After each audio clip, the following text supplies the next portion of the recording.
Les portes de l'Agartha. Chapitre 1. France, l'Orient. Le caporal Amadeus Grossland n'était entré dans la taverne que depuis quelques secondes. Mais il n'avait qu'une seule envie, en sortir le plus rapidement possible. Elle était remplie de soldats. Mais ces hommes ne ressemblaient en rien aux honorables défenseurs de la civilisation que Grossland espérait trouver. Barbus et hirsutes, ils ressemblaient plutôt aux caricatures de guerriers bolcheviques qui ornaient les murs de la ville. Et pourtant ils étaient bien allemands.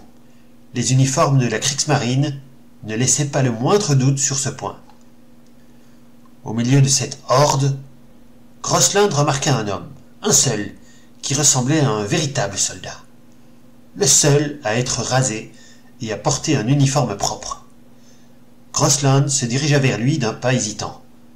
Et lorsque l'homme tourna la tête dans sa direction, il se mit au garde-à-vous. « Mon commandant » fit-il en saluant. « Je ne suis pas en service, petit, » soupira l'officier. « Et mes hommes non plus. Retourne dans ton unité. À moins que tu ne sois perdu. »« Il a l'air perdu, » fit une voix hilarde. Des éclats de rire résonnèrent aux oreilles de Grossland. Le commandant joignit son rire à celui de ses hommes. « S'il vous plaît, commandant, » supplia le caporal. Le rire de l'officier prit fin aussitôt.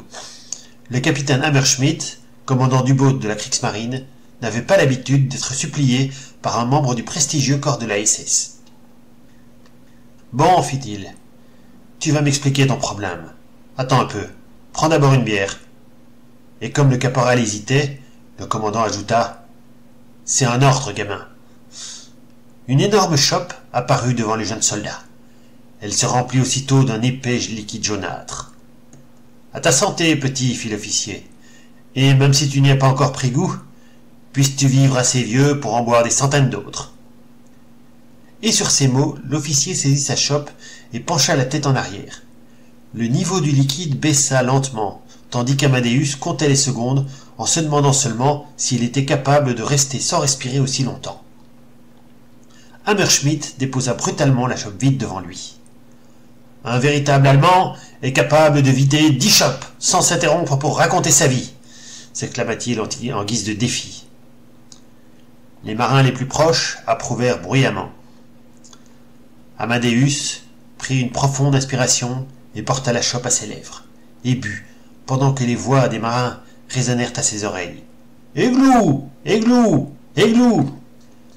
La chope retourna sur la table, à moitié pleine. « Pardonnez-moi, mon commandant, je dois conduire un véhicule. » D'un geste, le capitaine mit fin aux exclamations de déception de ses hommes. « C'est bon, petit, n'écoute pas ces braillards, tu es un bon soldat. Mes hommes et moi, on n'a pas souvent l'occasion de se détendre, et je dois bien avouer que tu nous déranges un peu. Mais je n'ai pas envie de te laisser dans l'embarras. Alors, dis-moi ce qui t'amène. »« Je cherche un prêtre, » répondit Grossland. « Un prêtre qui parle allemand. Un officier a été gravement blessé et il ne passera probablement pas la nuit. J'ai fait toutes les casernes de la ville, toutes les casernes et toutes les églises. Les prêtres français ne me comprennent pas ou font semblant de ne pas comprendre, et les aumôniers sont tous débordés ou épuisés. J'étais sur le point de laisser tomber quand j'ai vu des hommes en uniforme entrer ici en chantant. »« Ah, on aurait mieux fait d'entrer en silence alors. Frédéric, qu'est-ce que tu en penses ?»« Je vais y aller, capitaine. Un homme est sur le point de mourir. Je peux bien lui consacrer une soirée et me reposer ensuite. Et puis, je devine que ce petit gars se fera sérieusement tirer les oreilles s'il revient les mains vides.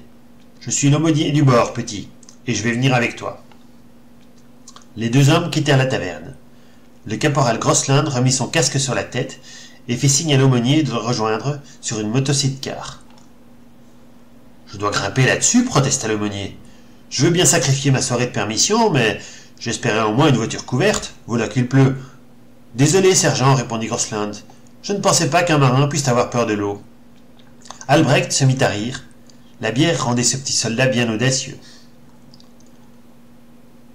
La motocyclette s'arrêta devant une immense bâtisse ornée de drapeaux à croix rouge et de drapeaux à croix gammée. Les deux hommes eurent à peine le temps de mettre pied à terre qu'un officier en uniforme noir vint à leur rencontre. Un officier à peine plus âgé qu'Amadeus. « Grossland, rugit-il, vous en avez mis du temps. Le colonel aurait pu mourir 10 fois pendant votre balade. J'espère au moins que vous en avez profité. » Les deux hommes se mirent au garde à vous. Crossland tendant fièrement le bras droit et Albrecht avec le salut réglementaire des soldats de la Wehrmacht. « Casque !» aboya l'officier à l'attention du sergent. Ce dernier retira précipitamment le casque de motard pour remettre sa casquette. « C'est donc tout ce que vous ramenez après 2 heures de recherche intensive. Un individu mal rasé, dans un uniforme en loques et d'une tenue déplorable, et pour couronner le tout, vous empestez la bière. »« Sauf votre respect, mon capitaine, intervint Albrecht, c'est moi qui empeste la bière. Et pour le reste, notre capitaine nous autorise à passer la première soirée de permission telle que nous sommes à bord, avec nos barbes et nos uniformes usagés. C'est une sorte de tradition. » « Curieuse tradition, répliqua l'officier. Ainsi vous êtes aumônier.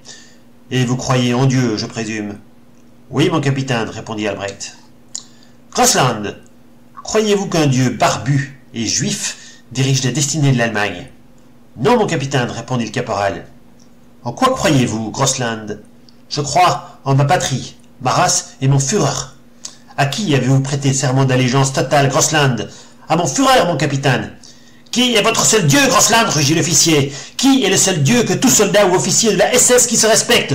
Mon Führer, mon capitaine, scanda mécaniquement le caporal. Pourquoi un colonel SS sur le point de mourir a-t-il besoin d'un aumônier, Crossland ? Le soldat fut décontenancé par la question. Je ne sais pas, mon capitaine.